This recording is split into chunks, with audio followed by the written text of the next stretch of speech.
What's up guys? Welcome to my second vlog. Ngayong araw nga na ito ay papakita ko sa inyo ang nauuso ngayon ng a day in a life, pero this time ng isang construction worker. At ito na nga at nakasakay na ako sa tricycle papuntang LRT Abad Santos Station. 5:30 pa nga lang sa mga oras na ito at napakadilim pa. Mabuti naman at may dumating na train na maaga. Ang pasok ko talaga sa site ay alas 7 pa ng umaga, pero umaalis ako ng bahay ng alas 5 kahit napakalapit ko lang sa project site. At ito na nga at nakarating na ako sa Vito Cruz Staff Avenue sa Maynila. 2 to 3 minutes na lakaran na lang ito papunta sa aking project site. Andito na nga ako sa tapat ng aking pinagtatrabahuan. Diyos ko, napakadilim pa. Kitang-kita ang mga workers na nagbibihis ng uniform dahil required sa guard na naka-uniform na kapag pumasok sila. At ayan, at may nagtitinda rin ng mga ulam sa tapat ng site.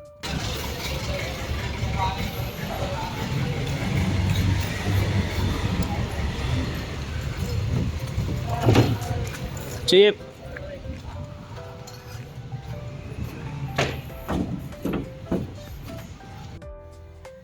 At syempre, first thing first pagpasok sa trabaho, umaakyat agad ako ng P floor para mag-biometrics at mag-time in dahil dito located ang timekeeping office namin. Dito rin located sa P floor ang bodega, clinic at safety office ng site.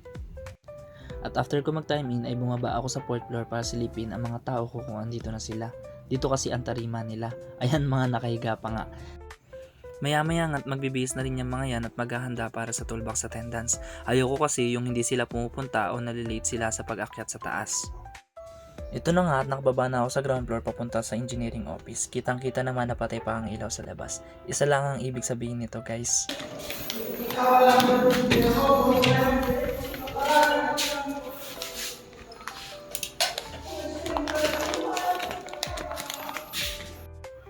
Hehe, ako na naman ang una. Kinain ko lang rin na mabilis ang aking baong almusal niyan at pagkatapos ay umakyat na sa 7th floor para sa toolbox attendance. Unang-una ang pagdadasal na pinangunahan ng aming safety officer na si Safety Arman. Pangunahing panalangin ay ang maghapong kaligtasan para sa mga manggagawa.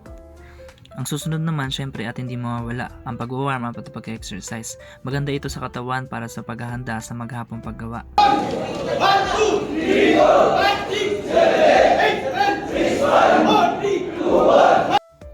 After ng exercise ay ang pagpapaalala, may ilang engineer ang sasalita sa harapan. Iba talaga ang halaga ng toolbox meeting sa isang construction sites, no? Dahil dito ginagawa ang pagpapaalala sa kaligtasan, ganun na rin ang mga concerns sa trabaho. Sa mga hindi nga pala nakakalam na ang aking trade ay ang lining grade, ipapakilala ko muna sa inyo ang aming mga instrumento. Ito ay ang aming auto level na ginagamit para sa level. Ito naman ang total station, tripod, at ang laser level. Bago ko ipaliwanag sa inyo ang purpose ng bawat instrumento, ang ginagawa namin ito ay araw-araw na pag-assess sa mga ito. Ito ang paraan para malaman kung gumagana pa ng mga instrumento ng wasto. Ang unang instrumento ay ang umiilaw na ito. Ang tawag dito ay laser level. Nagbibigay ito ng 100% na tuwid na linya o level na linya. Ginagamit ito sa elevation, hulog at layout. Ang susunod naman ay ang tinatawag nating auto level o automatic level. Halos kapareho lang nito ang laser, pero ang kagandahan dito ay nakapagbibigay ito ng malayo ang horizontal level. Kaway-kaway naman sa mga engineering students dyan na nakahawak nito sa kanilang surveying subject. Itong susunod ay siguradong alam ng mga civil engineering students, ang total station. Ang pangunahing gamit ng total station ay ang pag-locate ng absolute location ng isang bagay. Kayang mag-input dito ng coordinates, X and Y, magbigay ng angle,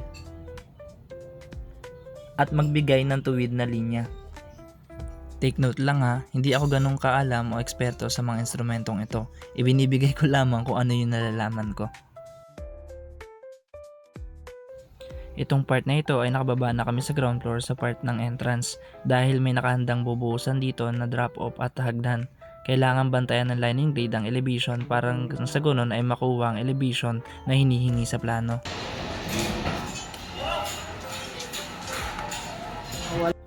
At ito na nga guys, dito ko na lang naalala sa LRT na hindi na pala ako nakapag-video. 4 PM nga lang pala ang out ko at nakasakay na ako. Sana marami kayong natutunan. Salamat sa panonood.